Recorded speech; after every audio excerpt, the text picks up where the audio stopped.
Je voulais vous parler de relations en santé. Pas seulement les relations de couple. Alors, c'est vraiment pas, même si ça fait partie de ça, c'est vraiment pas juste, comment dire, limité à ça. Qui a des relations humaines ici dans cette salle? Qui lève pas la main, juste pour être sûr? Peut-être que vous êtes moine ou quelque chose, mais on a vu, c'est drôle parce que juste pour être franc avec vous, quand j'ai eu à cœur d'avoir cette série, ce titre en santé, j'avais aucune idée de ce qu'on était pour prêcher pendant la série. Et c'est drôle de voir comment la série a pris place, ou quand on a parlé d'avoir un âme en santé, d'avoir notre être intérieur vraiment en santé. Anna est venue parler de notre identité, elle est venue juste mettre un autre,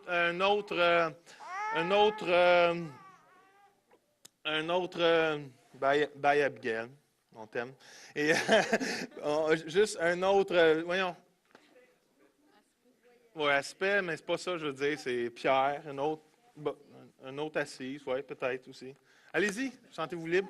Et, un autre, anyway, right, quelque chose d'autre de plus. Et ensuite, mon épouse a prêché encore sur le fait d'être père des fils, mère, fils. On a tellement eu des bonnes conversations dans les groupes de vie à ce sujet-là, quelque chose qu'on ne parle pas assez souvent dans les églises. Et ce matin, je veux parler de relations humaines, d'avoir des relations en santé. Parce que c'est tellement, surtout, non seulement c'est une axe de l'Église dans la vision d'avoir des relations humaines puissantes, de s'aimer les uns les autres, de se bâtir, mais dans une Église où on a toujours plein de relations humaines, où qu'on rencontre des gens qu'on ne connaît pas plus qu'il faut, il y a toujours plein de caractères dans la vie, au travail. On a une relation avec notre époux, épouse, on a des relations humaines avec nos enfants. C'est le fun quand ils sont jeunes, quand ils deviennent ados, il faut que tu changes ta façon de faire parce qu'ils pensent différemment, hein? Hein? Hein? Oui. Jérémy me regarde, oui, oui. Et on a des relations avec notre père, notre mère, avec des relations avec nos sœurs, nos frères, les gens au travail. On a plein de relations humaines. Et on s'entend aujourd'hui qu'à cause du péché, une chose qui a été vraiment affectée, c'est les relations humaines. Et il n'y a rien de plus extraordinaire que des relations humaines en santé, des relations humaines vivantes, des relations humaines qui bâtissent les uns et les autres. Je pense que humainement, c'est une des plus grandes satisfactions, c'est d'avoir des bonnes relations avec les gens autour de nous. Et si on est franc, honnête, on s'aperçoit que dans ce monde aujourd'hui, il y a beaucoup de relations brisées. Il y a des couples éclatés, il y a des familles qui ont vécu le divorce et ça affecte les relations humaines. Il y a des frères, des sœurs, des événements qui arrivent, qui se détestent, qui se parlent plus, et ça affecte les relations humaines. Et il y a beaucoup de relations brisées, il y a beaucoup de blessures aujourd'hui. Dans l'Église, il y a des blessures, il y a des gens qui ont été blessés par des pasteurs, il y a des pasteurs qui ont été blessés par des gens dans leur Église. Et il y a plein de relations humaines comme ça. Et si on ne sait pas comment avoir des bonnes relations, on va aller et vivre malheureusement plus en survie que vivre quelque chose qui est magnifique ici sur Terre. Est-ce que ça fait du sens? Et aussi, malheureusement, il y a des relations toxiques que des fois, il faut mettre, pas par plaisir, mais des freins afin de pouvoir continuer dans ce que Dieu nous demande de faire. Et je veux tout aller, je vois que le temps avance vite, je veux tout parler de ça. Mais, alors, il y a beaucoup de stock ce matin. On va avoir du fun. Êtes-vous prêts? Oui, Seigneur, on va juste ouvrir nos cœurs. Seigneur, ce matin, c'est à propos de toi dans nos vies, mais à propos aussi d'être côte à côte avec les gens autour de nous. Seigneur, on veut être guéris, Seigneur, et on veut aussi être des agents de réconciliation, Seigneur. On veut avoir des relations saines, Seigneur, en santé, Seigneur, à la fin, Seigneur, de fleurir, de porter le fruit que tu nous demandes de porter dans le nom de Jésus. Amen. Et qu'est-ce qui est intéressant, c'est que, vous savez, on veut s'aligner avec le royaume de Dieu. Est-ce qu'il y en a ici dans cette salle qui veut aligner sa vie avec le royaume de Dieu? Je crois que le but de la vie chrétienne, c'est de porter le royaume de Dieu ici sur terre, de manifester ce qui se passe dans les cieux, comment Dieu l'avait planifié d'avance, ce que Dieu avait même planifié pour le jardin d'Éden, alors qu'il a racheté tout ça à la croix, qu'on puisse le vivre d'une façon réelle, puissante dans la vie de tous les jours. Et on veut s'aligner avec le royaume de Dieu, vous savez. Mais pour s'aligner avec le royaume de Dieu, non seulement on veut manifester les qualités du royaume, on veut marcher dans les signes et les prodiges, on veut voir la gloire de Dieu, on veut voir des âmes sauvées, on veut voir des gens guéris, on veut voir tout ça arriver, mais je crois que c'est une partie de ce que Dieu veut faire. L'autre partie, c'est d'avoir un caractère qui ressemble à celui de Jésus-Christ. All right? Et c'est vraiment intéressant de voir comment Dieu nous aime et comment Dieu, dans nos faiblesses, Dieu aime nous oindre pareil. Avez-vous remarqué ça? Dieu aime oindre des gens que des fois, ils ont un foutu de caractère. Il y a juste Joseph qui rit. Il dit, je connais quelqu'un comme ça. Et Dieu, malgré... Et on a vu, c'est drôle comment on a vu des hommes et des femmes de Dieu être oints, mais aussi avoir des faiblesses grandioses. Et des fois, on se demande, Seigneur, pourquoi tu donnes à lui? Et savez quoi? Je crois que Dieu donne gratuitement. Est-ce que vous savez? Et Dieu ne fait pas de différence, ne cherche pas à la perfection. Et dans tout ce qui est de manifester la puissance de Dieu, Dieu donne gratuitement. Et même Dieu dit que même des fois, même si on ne vit pas au désir qu'il a pour nous, il ne regrette pas ce qu'il met sur nos vies. All right? Et il ne regrette pas les dons, les talents qu'il met dans nos vies. Mais je crois que nous sommes appelés, si on veut être des dignes représentants, parce que nous sommes appelés à représenter le royaume de Dieu, si on veut être des dignes représentants de Jésus-Christ, l'onction ne peut pas marcher d'une façon distincte du caractère. Allô? Parce que quand je marche dans une onction et mon caractère ne fit pas avec ce que Dieu me donne, honnêtement, je peux être une mauvaise représentation du royaume de Dieu. Est-ce que ça fait du sens? Parce que même si Dieu me permet de toucher, de prier, de voir des gens guéris, l'amour n'est jamais manifesté par une onction. L'amour est manifesté par un trait de caractère. Allô? Êtes-vous là ce matin? Y a-t-il du monde qui me suit jusque-là? Et je crois qu'en tant qu'enfant de Dieu, on veut autant marcher dans sa puissance, on veut autant marcher avec le caractère de Christ. Est-ce que ça fait du sens? Et souvent, quand on n'a pas vu ces choses-là ensemble, on a vécu des déceptions, que ce soit dans l'Église ou que ce soit les gens qui regardent l'Église de loin et qui voient des hommes mis en valeur, si je peux dire, et vont tomber un jour. Et grâce sont sur eux parce qu'on est tous susceptibles et personne n'est meilleur qu'un autre. Mais souvent, des fois, à cause que le caractère ne suit pas l'onction, on a été une mauvaise représentation du royaume de Dieu. Ça fait du sens. Et je crois qu'on est appelé à marcher dans les deux. Et ce matin, je vais vous parler de comment avoir des relations à santé. Et une chose qui est vraiment, vraiment importante, une des bases d'avoir des relations à santé, la première chose, c'est d'être capable d'offrir, la capacité d'offrir de l'amour et de l'acceptance inconditionnelle aux autres. Ouh. La base d'une relation en santé, que ce soit dans le couple, que ce soit avec mes frères, mes sœurs, mes enfants, mon ado, mon jeune de 14 ans qui veut prendre mes clés de char dans 2 ans, que ce soit n'importe qui, mon boss, la capacité d'avoir des relations en santé commence avec la base que je suis capable d'offrir de l'amour et de l'acceptance inconditionnelle. Ça veut dire quoi, ça? Ça veut dire que dans une relation, tu as le droit d'être toi-même, puis moi, j'ai le droit d'être moi-même. Ça veut dire qui que tu es, c'est correct comment tu es, puis moi qui je suis, c'est correct comment je suis aussi. Est-ce que ça veut dire que je dois accepter tous les comportements de tous les gens? C'est pas ça, ça veut dire de l'acceptance inconditionnelle. Mais ça veut dire que moi, Joël Dumaine, je n'essaierai pas de changer Yvon Serré. Peu importe comment Yvon est, avec ses forces, ses faiblesses, ses capacités, ses défauts, ses réussites, ses chutes, Est-ce que je suis capable, dans ma relation avec Yvon, de lui donner de l'acceptance et de l'amour inconditionnel, peu importe ce qu'il va faire? Est-ce que ça fait du sens?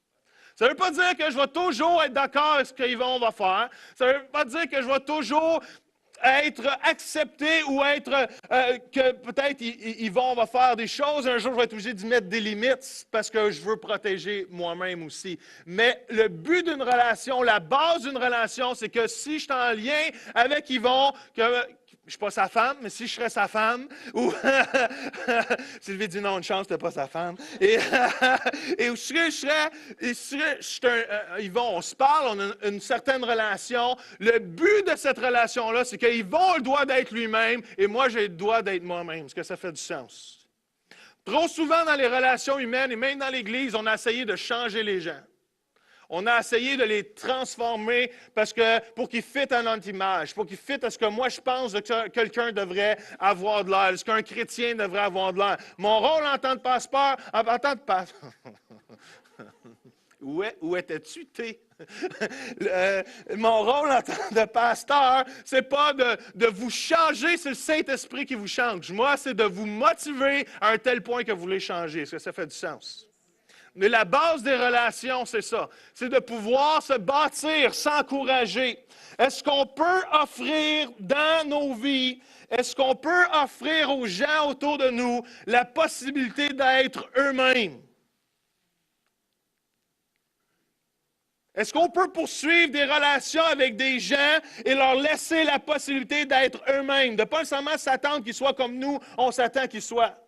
Est-ce que je peux être Jésus et quelqu'un d'autre peut être le voleur? Allô? Est-ce que je peux être Jésus et quelqu'un d'autre peut être la prostituée? Parce que Jésus, ce n'est pas avec juste les gens qui lui ressemblaient. Jésus, ce n'est pas juste avec les gens qui étaient d'accord avec lui. Jésus offrait une relation. Je parle d'amitié ici. Jésus offrait des relations qui respectaient que peu importe qui tu étais, où tu étais, dans la façon dont tu vivais, Jésus offrait sa relation pareille. Est-ce que vous me suivez ce matin? Il n'y avait pas quelqu'un de trop d'une telle façon ou d'une autre façon que Jésus était empêché d'offrir sa relation à cette personne-là. Come on. On l'a vu avec la femme adultère, où tout le monde est prêt à couper la relation avec elle. C'est quoi Jésus lui dit? Il a dit, y a-tu quelqu'un qui est meilleur qu'elle, là? Y a-tu quelqu'un qui n'a jamais péché dans sa vie? Non? Bye. Adios. On se reparle au prochain chapitre. Mais pendant ce temps-là, on va y montrer de l'amour à cette femme-là. Est-ce que vous me suivez? Et les bases d'une relation, les bases de relations qu'on devrait avoir, c'est d'être capable d'offrir de l'amour inconditionnel et de poursuivre une connexion avec les gens. Les relations sont plus importantes de ce que tu fais. Souvent, on offre la disconnexion aux gens. Bien, tu ne penses pas comme moi, alors on ne peut pas être ensemble. Y a-t-il des gens qui pensent différent de vous? Est-ce que vous pensez différemment des autres? Est-ce que ça nous empêche de développer des relations? Vous savez, souvent on s'arrête à ça. Tu sais, Sephora, je l'aime beaucoup, on a une bonne relation, mais c'est une Française. Puis maintenant, elle a été adoptée au Québec. Et on ne pense pas nécessairement pareil. Elle dit des mots, des fois, au bureau que je ne comprends pas, qui viennent de la vieille France. Et même s'il y a des moments qu'on ne se comprend pas, qu'on ne pense pas pareil, dans une vie chrétienne, dans des relations saines, même si on ne voit pas toujours du même œil, le but n'est pas de penser pareil, le but, c'est de viser la connexion. Est-ce que vous me suivez? Le but, c'est d'avoir des relations fortes. Parce qu'il va arriver un moment dans ta vie où il y a quelqu'un qui ne sera pas d'accord avec toi. Il va arriver un moment dans ta vie que quelqu'un va te blesser, va te dire quelque chose. Il ne pensera pas, il pense bien faire. Il pense te dire un compliment. Puis toi, ça te rentre dans le cœur parce qu'il ne sait pas ce qui se passe dans ta vie. Puis ils viennent de te piler dessus. Est-ce qu'à ce moment-là, tu vas quand même continuer de vouloir poursuivre une connexion ou à cause qu'on qu'on est insécure, à cause qu'on a peur, on va éteindre notre amour les uns envers les autres. Est-ce que ça fait du sens? Et trop souvent, à cause qu'il y a des petites différences, on voit les gens éteindre leur amour les uns envers les autres, au lieu de poursuivre la connexion, de poursuivre la relation, de pousser plus loin que le conflit. Galates 6.1 va dire ceci, frères, si quelqu'un vient à être pris en faute, vous qui vous laissez conduire par l'Esprit, ramenez-le dans le droit chemin, quoi? En le critiquant dans le dos. En lui disant les 4 vérités en pleine face, puis qu'il l'aime ou qu'il ne l'aime pas, moi, je vais avoir fait ce que j'avais à faire, c'est lui dire la vérité.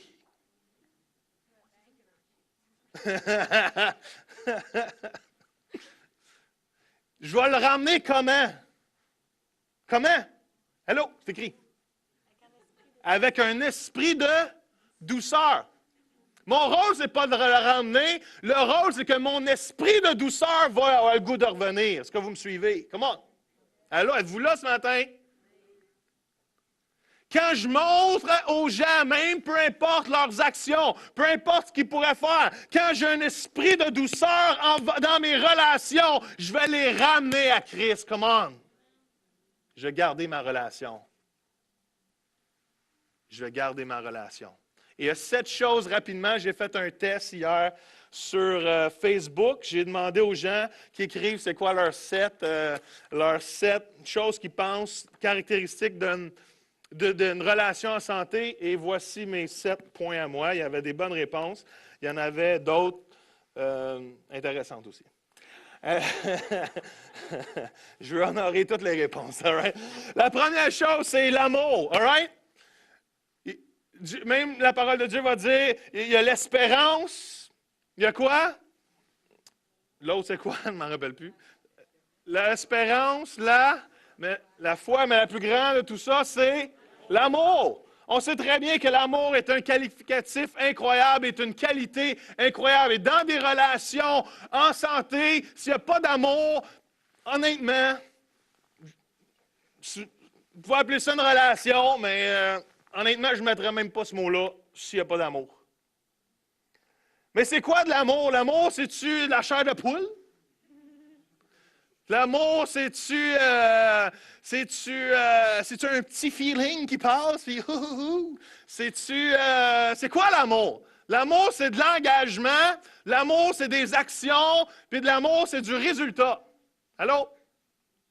L'amour dans une relation, c'est que je vais m'engager à te valoriser. Je vais m'engager à prendre soin de toi. Je vais m'engager à voir c'est quoi tes besoins à les combler. Je vais m'engager à te valoriser. Je vais m'engager à voir comment tu vis les choses et je vais m'engager à prendre soin quand tu m'expliques qu'est-ce qui se passe en dedans de toi. C'est ça l'amour. Mais si l'amour, c'est juste un feeling, no more than a feeling. Et quand il n'y en a plus de feeling, qu'est-ce qui se passe? Hein? On disconnecte. Ah, mais je n'aime plus. Je n'aime plus. Et qu'est-ce qui est arrivé que tu te réveilles un matin, tu regardes ta femme dans les yeux ou ton mari dans les yeux, ou que tu étais avec quelqu'un, que tu avais une bonne relation, puis à un moment donné, je l'aime plus. Pourquoi? Parce qu'on a oublié que l'amour, ce n'est pas un feeling, l'amour, c'est un engagement. Puis l'amour, plus qu'un engagement, parce que je peux m'engager. Il y a plein de gens qui s'engagent, mais ils ne mettent pas des paroles à l'heure. Non, des actions à l'heure. Tout le monde est là, point d'interrogation. T'en vas où, Joël? Les gens ne mettent pas des actions à leurs paroles. Mais l'amour, c'est aussi que je vais faire des gestes concrets, je vais faire des actions, je vais prendre des choix pour m'assurer que la personne que je suis en relation avec, elle se sente aimée, elle se sente pris soin d'elle et je vais voir le résultat dans leur vie. Est-ce que vous me suivez? Voulez-vous faire un test de votre amour dans votre couple, avec vos relations? Demandez à la personne qui est avec vous, relation amicale, amoureuse, demandez-leur comment il se sent. Est-ce qu'il se sent aimé? Puis, ça se peut qu'elle, on va voir ça tantôt, mais ça se peut qu'elle vous mente. Le vrai amour crée une... Je vais-tu être capable, moi, de passer au travers de tout ça? Le vrai amour crée une atmosphère où quelqu'un est secure. Quand il y a de la vraie amour, je sais que si je m'ouvre à mon épouse, elle va accepter mes émotions, elle va accepter comment je vis mes choses, elle va accepter. Puis je sais que quand je vais m'ouvrir, il va y avoir un environnement d'amour et secure pour quand je vais me mettre à nu, et pas physiquement, mais émotionnellement. All right? You. Mais c'est vrai, Adam et Ève, ils ont eu un problème de nudité à un moment donné, on s'entend-tu? Ils étaient secure d'être... tu sais, hein? Faut-tu que j'aille dans les détails? Il était secure de ne pas avoir de feuilles, OK? Fruit of the loom n'existait pas. Et eux autres, ils étaient, tu sais, vogue à la galère, et ils étaient contents. Ils étaient heureux. Et, je te dis... Ah, OK, excuse. Mais ils étaient heureux. Et à un moment donné, le péché est arrivé. C'est quoi qu'ils ont eu? Ils ont eu peur. Et tout d'un coup, d'être à nu, physiquement, mais aussi émotionnellement, n'était plus la même chose. Et tout le défi des relations humaines a commencé cette journée-là. Pourquoi? Parce que la crainte était rendue dans leur cœur, la peur était rendue dans leur cœur, toutes ces émotions-là étaient rendues dans leur cœur, et tout d'un coup, ils devaient commencer à se cacher pour se sentir secure. Hey, that's good preaching, people. Ça, c'est de la bonne prédication. Come on. Si ça serait Bill Johnson qui dirait ça présentement, vous auriez la mâchoire à terre, vous seriez en train de prendre des notes. Je sais que c'est juste Joël Dumaine, mais come on, ce que je viens de vous dire, c'est bon. Je m'en rappelle plus, mais c'était bon. Oh, on parlait de nudité, c'est ça. All right. Oh, n'oubliez pas que l'amour quoi? L'amour parfait, quoi? Bannit la crainte. Et quand on a peur de se mettre à nu émotionnellement dans nos relations, c'est parce qu'il y a de la peur. Et comment on veut faire fuir la peur dans nos relations, la peur de s'ouvrir, la peur d'être honnête, la peur d'être vrai, la peur de ne pas être accepté, la peur que ce que les gens vont penser. Quoi? C'est que dans la relation, il doit y avoir un environnement que peu importe qui que tu es, mon ami, je vais créer un environnement d'amour quand je vais voir qui que tu es à nu à l'intérieur.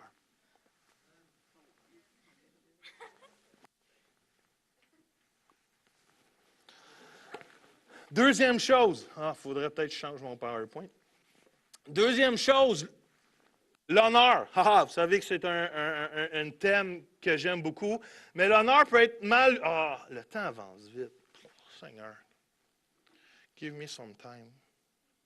L'honneur peut être mal utilisé, on s'entend. L'honneur, c'est comme le respect, c'est comme la soumission. Hein? Soumission, c'est un mot qui, des fois, rentre pas bien dans les oreilles. Hein? Pourquoi? Parce que ça a été souvent mal utilisé. Et l'honneur peut être pareil aussi. Au moment que tu demandes de l'honneur, ou que tu demandes de la soumission, ou que tu demandes du respect, au moment qu'il y a une demande de ça, il y a quelqu'un qui s'élève au-dessus de l'autre, puis la relation est plus en santé. Hello? Au moment que tu demandes du respect, moi, je mérite du respect. Au moment qu'on commence à marcher dans ce terrain-là glissant, on commence à souvent élever quelqu'un au-dessus de l'autre, et c'est là qu'il y a de l'abus qui commence à s'installer. L'honneur, c'est quoi? Il y a plein de formes d'honneur, mais l'honneur, simplement dit, c'est que quand je suis avec toi, tu vas te sentir fort, tu vas te sentir valorisé, puis tu vas te sentir honoré dans ma présence. Allô? Si Sam est avec moi, quand j'étais avec Sam, quand il était avec moi, l'ambiance qu'on va créer dans notre relation, c'est que je vais le faire sentir fort. Quand il va être avec moi, il va se sentir valorisé, il va se sentir puissant, il ne se sentira pas écrasé, il ne se sentira pas dévalorisé, il ne se sentira pas mis de côté, il ne se sentira pas écrasé, parce que dans ma relation avec lui, on va créer de l'honneur l'un envers l'autre. Est-ce que ça fait du sens? Quand vous êtes avec moi, je sais que je ne suis pas parfait, mais ma prière, c'est que je puisse vous faire sentir, pas fakement, pas en vous mentant, mais que je puisse vous faire sentir que vous avez de la valeur. All right? Non seulement à mes yeux, mais aux yeux de Dieu. C'est ça, s'honorer dans les relations.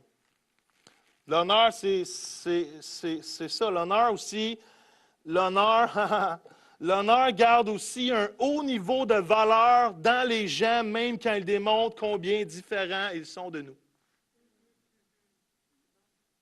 Et l'honneur aussi va garder une haute estime des gens, même s'ils font des choses qu'on n'est pas nécessairement d'accord avec. Allô?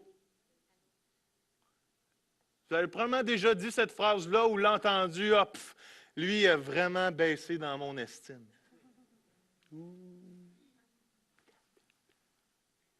C'est-tu de l'honneur, ça? C'est difficile, cet honneur-là. Ah, lui a fait ça, moi, non. La vraie relation en santé va poursuivre la relation, malgré ça. Savez-vous pourquoi on se dissocie des gens quand ils sont différents de nous, quand ils font des choses, peut-être c'est du péché dans leur vie pour l'avoir. C'est quoi? On a peur. La vraie raison, c'est qu'on a peur. Pourquoi des... Regarde, je vais être franc, là, je vais mettre ça sur la table. C'est pas une table, mais pas grave. Pourquoi il y a beaucoup de pasteurs qui ont blessé des gens quand ils ont vécu des choses? Savez-vous pourquoi? Parce que les pasteurs sont insécures. C'est vrai. C'est vrai. Est-ce que j'ai un retour à Michel, là? Je suis trop vieux, ouais, c'est ça. Enfin, quelqu'un qui me comprend.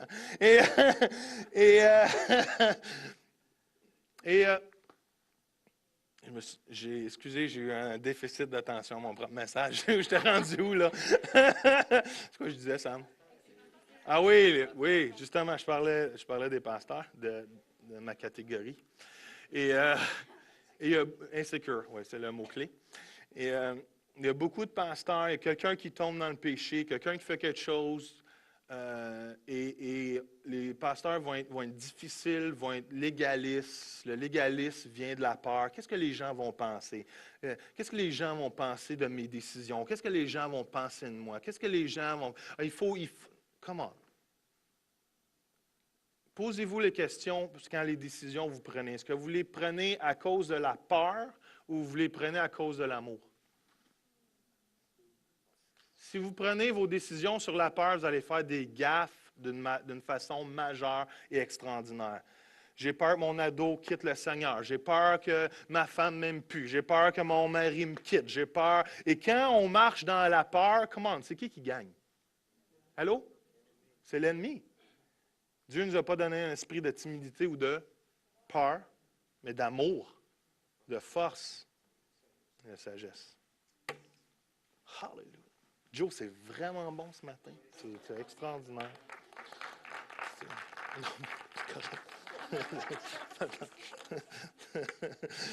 Toi, Lord.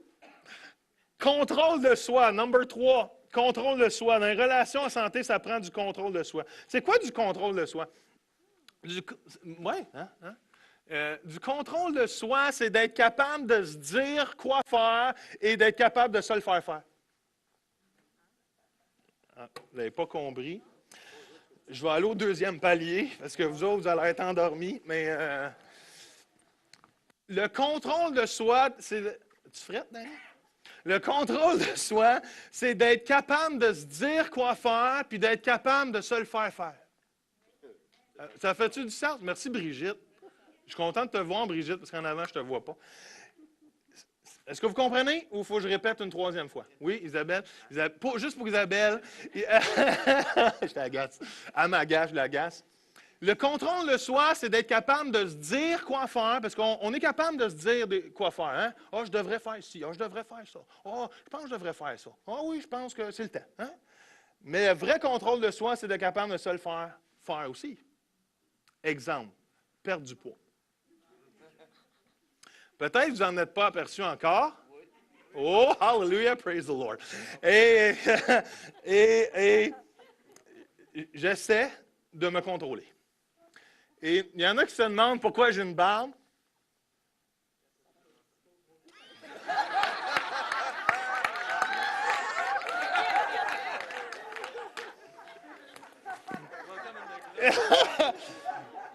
Non. Il y en a qui aiment ma barbe, il y en a qui, amoureusement, m'ont dit, Joe, on n'aime pas ta barbe. Et après ce matin, on dit, Joe, tu as le droit d'être toi-même, tu as le droit d'être qui tu es. Et tu as le droit d'être qui tu es dans la relation, et moi, qui je suis. Et honnêtement, je déteste la barbe. J'aime pas la barbe. En plus, elle ne fit pas avec le reste.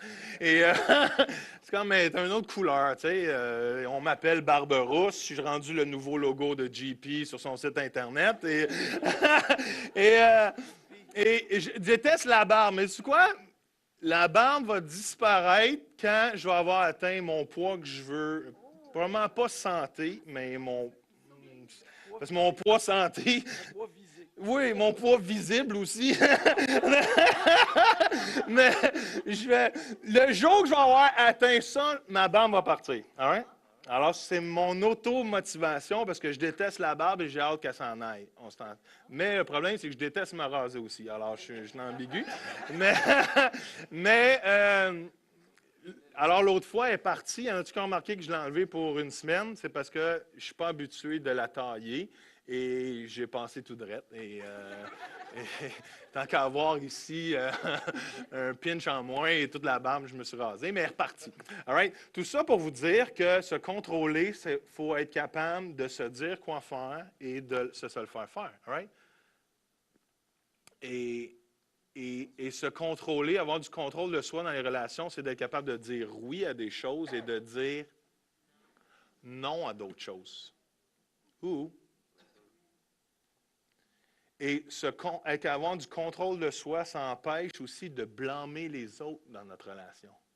Ah, mais c'est de sa faute! C'est de sa faute! C'est de ta faute! Je suis de même, c'est à cause de toi, Danny. Peu importe ce qui se passe dans une relation, que ce soit de couple, la responsabilité, je vais en parler un peu plus loin, mais la responsabilité reste la mienne. Si je décide d'éteindre mon amour, c'est 100% de ma faute. Allô? Si je décide, même, j'ai toujours dit qu'un divorce ou qu'une séparation, c'est pas 100% l'autre, c'est pas 100% l'autre problème, c'est 100% notre problème. Moi, je décide, c'est mes choix, j'assume mes choix, les autres assument les choix, c'est pas de la faute de l'autre, moi, j'assume mes choix, et si je suis capable d'être vrai avec moi-même, je dois d'assumer mes choix. On s'entend? C'est pas le fun de passer par ça. Mais le contrôle de soi, ce n'est pas de blâmer les autres pour ce qui t'arrive à toi, c'est d'être capable de prendre des choix forts, puissants et de vivre ce que Dieu t'appelle à vivre. Allô? Bon, mais là, je ne me rappelle plus de mes notes, alors je vais redescendre. Il me reste du temps encore? Oh, Lord! C'est ça quand tu fais 7 points. Ah, il faut que je continue. Il y a un verset dans les Proverbes qui dit qu'une personne qui ne peut se contrôler est comme une ville sans mur. Ça veut dire quoi, ça? Ça veut dire que quand tu n'es pas capable de te contrôler, c'est que tu n'as pas de protection, puis tu vas toujours te faire piller dans ta vie. Allô? Oui, tweetez ça, mettez ça sur Facebook.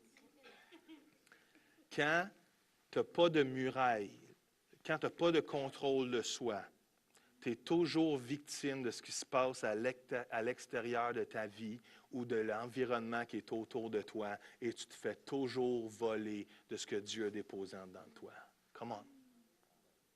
Quelqu'un qui n'a pas de contrôle de soi est comme une ville sans fortification qui est toujours accessible à se faire voler des trésors de Dieu dans sa vie. Je vous laisse là-dessus.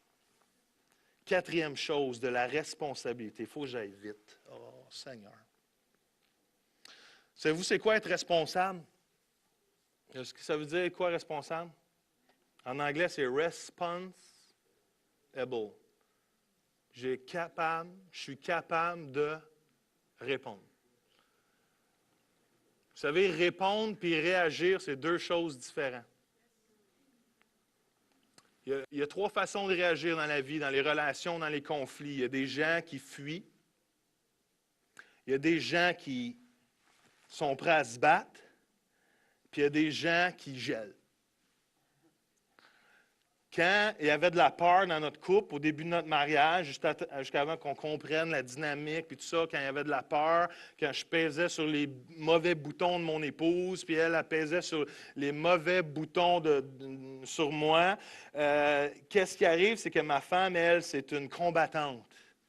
Alors, le T-Rex, Rhinosaurus, Anarus, sortait avec ses grandes dents.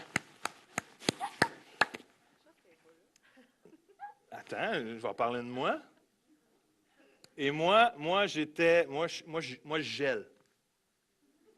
Et moi, je suis le contraire. Moi, je suis l'huître. Il y en a qui sont huîtres un peu.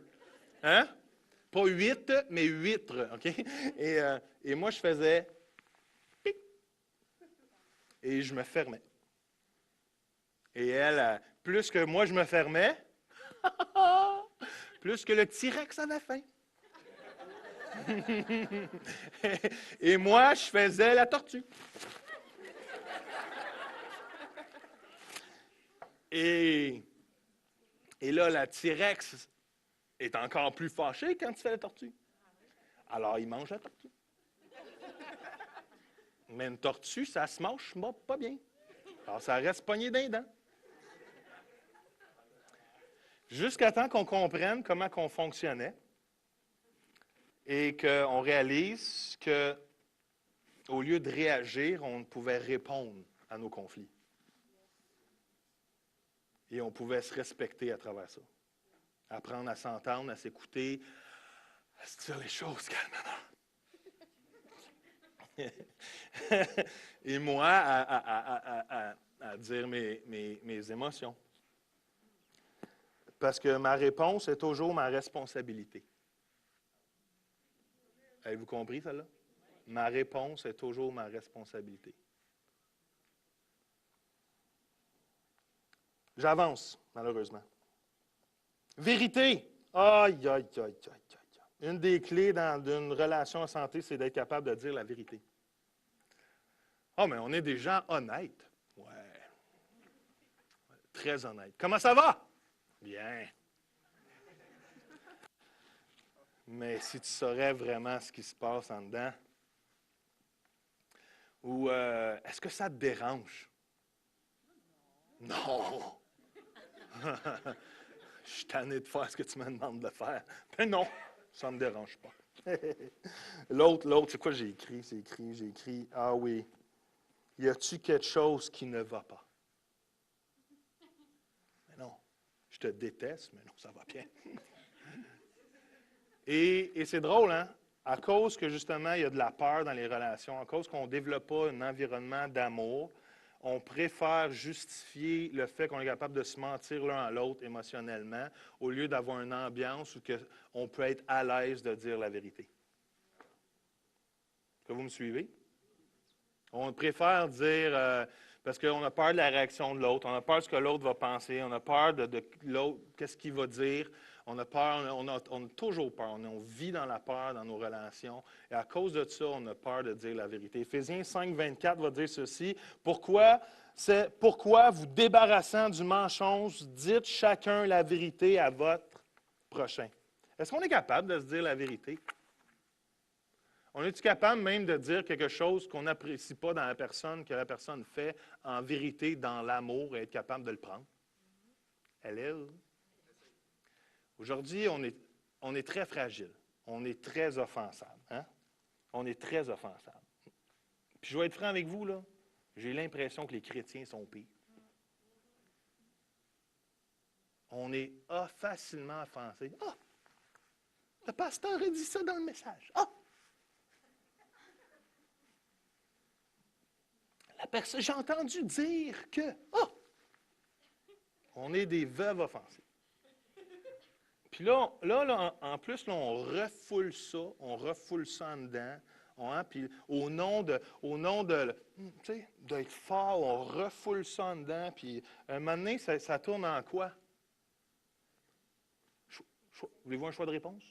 Ça tourne en quoi? La critique, l'amertume. Puis là, les gens, ils ne savent pas, mais ils continuent à te blesser parce que tu es blessé en dedans. Puis à cause que tu es blessé en dedans, mais tu blesses les autres. Puis à cause que tu blesses les autres, mais les autres te reblessent. Puis là, tu sais, tout va mal. Est-ce qu'on est capable, dans l'amour, un environnement qui fait que quand je m'ouvre, je suis sécure dans ton amour parce que tu es capable de recevoir qui je suis complètement. On dirait Madame Marois au débat des chefs. Tu peux couper ça au montage. Non, mais c'est vrai. Pourquoi? Parce qu'on fait erreur.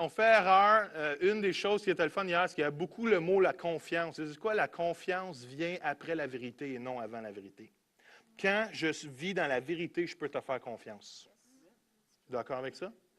Et je lisais un livre cette semaine que j'ai vraiment trippé, puis il donnait une illustration, puis il parle que dans les relations, il y a une personne qui doit être un DVD, un lecteur DVD, et l'autre personne doit être une TV. C'est quoi ça veut dire? C'est que quand je mets un DVD dans un lecteur DVD, son rôle à quoi? C'est quoi? C'est de lire. Et le DVD, il lit ce qui est à l'intérieur de lui, ses émotions, ses sentiments, c'est ce qui se passe à l'intérieur. Et son rôle au DVD, c'est d'envoyer le signal à la télévision. Et la télévision, son rôle, c'est de recevoir le signal et c'est de redonner une image du signal qu'il reçoit. Ça fait-tu du sens? Moi, j'ai trippé sur cette illustration-là. Dans des relations, ça prend toujours un DVD et une télévision. Les gars, si vous ne comprenez pas ça, on a un problème. Mais ça prend que la personne qui vit des choses est capable de bien lire ce qui se passe à l'intérieur, d'envoyer des bons signaux. Puis la télévision, c'est de recevoir ce signal-là et de reproduire l'image et non de répondre en disant « Voici moi ce qui se passe à l'intérieur. » Parce que quand deux DVD essayent de s'envoyer des signaux, il y a un free game quelque part. Est-ce que ça fait du sens?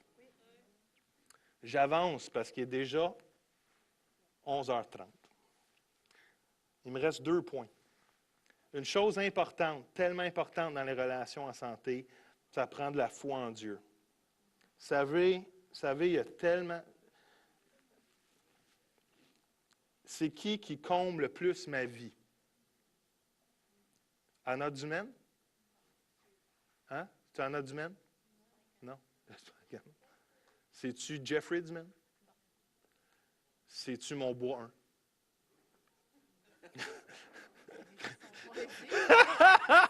Il a été long avant que vous la compreniez, mais c'est correct. C'est-tu mon bâton de golf qui compte ma vie? C'est quoi qui compte ma vie? C'est quoi qui compte ma vie? C'est qui? J'attends que tout le monde le dise. C'est qui? C'est Dieu! Bon!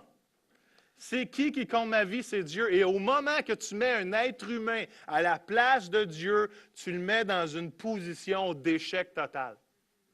Et au moment que tu mets ton mari à la place de Dieu, mesdames, vous êtes partis dans le trouble. Au moment, messieurs, que vous mettez votre épouse à la place de Dieu, vous êtes dans le trouble. Parce qu'elle ne pourra jamais ou il ne pourra jamais vous combler parfaitement comme Dieu peut le faire. Et il n'y a jamais personne qui pourra faire la job que seul Dieu peut faire dans ta vie. C'est pour ça que beaucoup de gens ont mis des pasteurs. Tu sais, là, l'homme de Dieu. Ce que pasteur Joël dit, c'est la vérité infuse. Nul n'ira au Père que par Joël.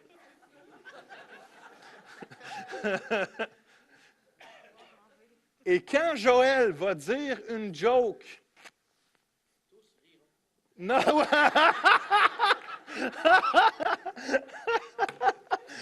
quand Joël va faire une joke, puis elle ne sera pas si drôle que ça, Joël va descendre un peu de votre piédestal. Pourquoi? Parce que Joël n'est pas parfait. Joël ne remplacera jamais ce que Dieu peut faire dans votre vie, frères et sœurs. Et dans les relations, peu importe avec qui, ne mettez jamais quelqu'un à la place de Dieu. Come on. Allô? Là, je saute plein d'affaires, mais for sake of time. Dernière chose, ça prend une vision pour vos relations. Vous savez, il y a beaucoup de gens qui ont des visions individuelles, mais il y a peu de gens qui ont des visions pour leur couple. Il y a peu de gens qui ont des visions en couple. Il y a peu de gens qui ont des visions pour leur relation. Vous savez, si tu n'as pas de vision, ça dit que sans vision, si tu n'as pas de vision pour tes relations, qu'est-ce qui va arriver? Ils vont périr aussi. Si tu n'as pas de vision pour ton couple, pour ton intimité, pour la façon dont tu interagis, pour ce que Dieu a déposé pour ta vie, à un moment donné, tu vas juste survivre dans ton couple. Tu ne vivras pas la vie de Dieu pour ta vie. Et savez-vous pourquoi ça prend de la vision dans une relation? Parce que sans vision, tu ne seras jamais capable de payer le prix pour vraiment avoir des relations en santé. Jésus a vu la mort comme étant quoi? Une joie à venir. Si Jésus n'avait pas de vision pour la crucifixion, là, il ne passait pas à travers. Jésus avait une vision, et à cause de la vision de la joie à venir, non seulement pour lui, mais pour nous tous, a enduré bien des choses, même s'il y a des moments où je ne rentre pas dans tout ce qui est limite, là, ce matin, je ne pense pas à travers ce sujet-là, mais il y a un moment donné que si tu as des relations qui te manquent de respect, à un moment donné, tu dois aussi de mettre des limites à ces relations qui te manquent de respect. Ça, c'est tout un autre message. Et on ne doit pas se sentir mal de mettre des limites. Mais si tu n'as pas de vision, vous savez, si mon enfant, s'il y a un feu dans une maison et j'entends un enfant crier, je vais vouloir réagir. Mais si je sais que cet enfant-là, c'est mon fils, je vais avoir une vision telle qu'il n'y a rien qui va m'empêcher de vouloir aller le chercher. Est-ce que vous me suivez? Quand j'ai une vision pour mes relations, surtout, juste parler au couple ce matin, ça vous prend une vision de couple ensemble. Qu'est-ce que Dieu veut faire avec notre vie? Dans mon couple, je suis qui je suis, tu es qui tu es, mais qu'est-ce que Dieu a pour nous? Et quand tu as une vision pour ton couple, tu vas être capable d'endurer les hauts et les bas, de les défis matrimoniaux. Jade rit parce qu'elle va se marier cet été. C'est pour toi, Jade. Écoute mon enfant. Et quand tu fais ça, tu es capable d'endurer beaucoup de choses et d'avoir des relations en santé. Maintenant, qu'est-ce que ça donne de s'aligner avec ces attitudes-là dans nos vies? Ça donne le shalom de Dieu qui se présente dans nos vies, la paix de Dieu. Parce que qu'est-ce qui donne plus de nuits blanches que des relations humaines? Allô? Qu'est-ce qui donne plus de nuits blanches qu'une chicane de couple? Même si tu es supposé te réconcilier avant que le soleil se couche. Qui avait oublié ce verset-là? Des fois.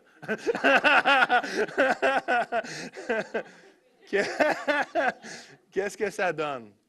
Qu'est-ce que ça donne? C'est que le shalom de Dieu s'installe dans nos relations. Il est 11h37, Sam. Sam, dans notre relation, tu peux me dire les vraies choses. Est-ce qu'on peut juste pencher nos têtes ce matin? On a eu du plaisir, puis je savais qu'on n'était pas vraiment du plaisir ce matin. En tout cas, moi, j'en ai eu.